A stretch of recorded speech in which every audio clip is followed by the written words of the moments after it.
Beyond the Badge is brought to you by the Edina Crime Prevention Fund.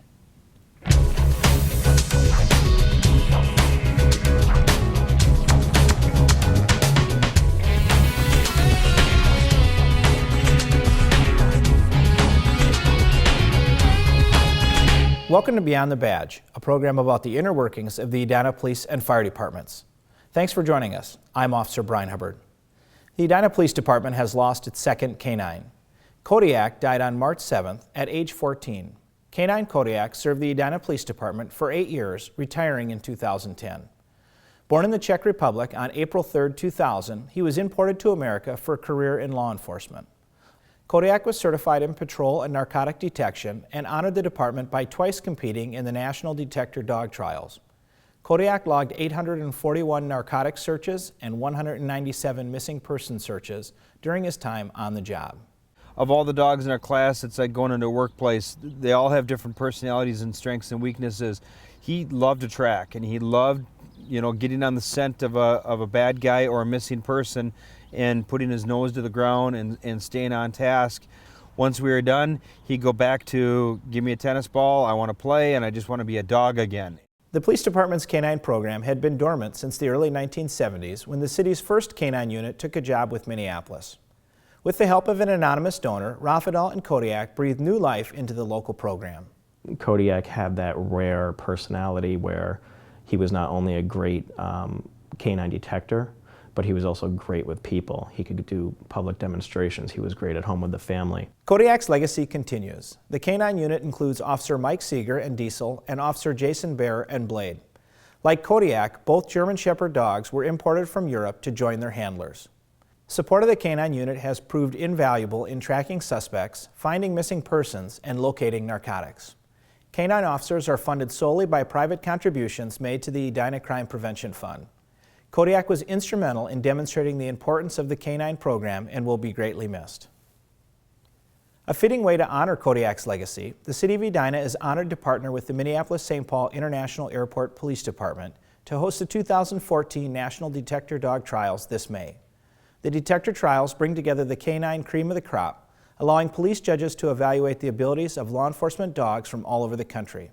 The trials are one way for the United States Police Canine Association to standardize canine training methods and improve the skills of these law enforcement dogs to better serve the communities in which they work. I think the trials are important that obviously we get to have the public see what we do. At the demo, they'll be able to see both sides, not just the detector side of things. Obviously they'll get to see that, but they'll also be able to see the patrol dog work, the apprehension, the agility, and all that kind of stuff. So it's important for them to have some kind of understanding of what we do and how we do it. The Police Canine Association is an impartial organization through which canines acquire the certification required for patrol and detection work. Participation in both the regional and national trials allows canines to add to their resume and improve their credibility as officers in the eyes of the justice system and the public at large. The trials take place May 4th through the 7th. The public is invited to attend a canine demo at 7 p.m. Monday, May 5th at Coleman Stadium in Edina. At one time or another, most of us have driven behind or alongside a distracted driver, someone who's preoccupied with a cell phone, the car radio, or even a child passenger. But at what point should a motorist intervene when witnessing driving that has gone from merely irresponsible to reckless or outright dangerous? And what should the witness do? Let's join Fire Captain Ryan Quinn and Officer Darren Cizik to learn more about the proper steps to take in our What to Do If segment. Thanks, Brian. We're here today in the Edina Communications Center with Officer Cizik. How are you doing today, Darren? I'm good, thank you. We're here today to talk about what to do if you're driving out on the roads and you see somebody who appears to be driving erratically, unsafe, and you think that it's dangerous for them to be on the road. What should a person do? Well, if you have cell phone capabilities in your car with you, obviously you'd want to dial 911. That's probably the most common thing that you could do. When you do dial 911, make sure you stay on the phone, speak clearly, and give dispatch, or the communications center, as much information as you possibly can. And I'm assuming that once they do get a hold of the dispatchers here at the communications center, they'll ask them some leading questions as to what type of vehicle it is, where they are. That's correct. Most likely they'll ask you for your information too, who you are, to make sure that's a valid complaint. They'll ask you information about the suspect vehicle, where you are. So it's important to know where you are in the city, and what you're following. Some of the advice that we can give someone that does see what may appear to be driving erratically, whether it's driving on the curb, through somebody's front lawn, what would you suggest to somebody if they didn't have a phone?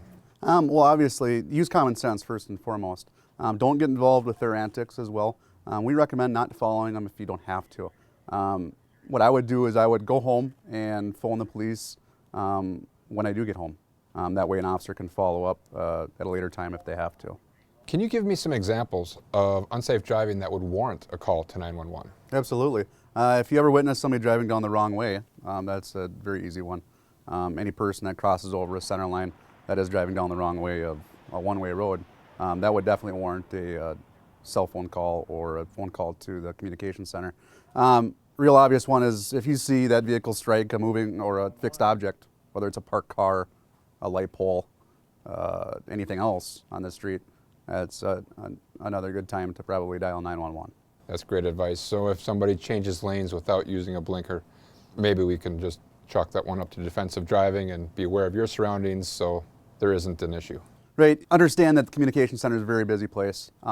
Any unwarranted phone calls for a turn signal violation most likely shouldn't happen. Great advice. Thank you, Officer Cizik, for your time. Thanks, Ryan. Brian, back to you in the studio. Thank you, Ryan. Now in its second year, our Focus In campaign works to educate the public about common statutory violations.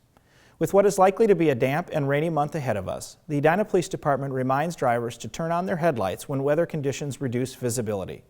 Rain, snow, fog, and other conditions can impair a motorist's ability to readily see people and cars out on the road.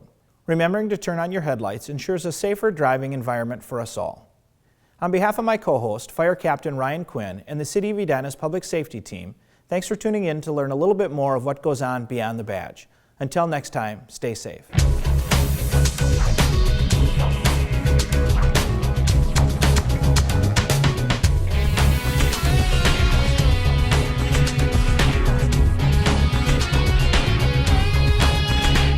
Beyond the Badge is brought to you by the Edina Crime Prevention Fund,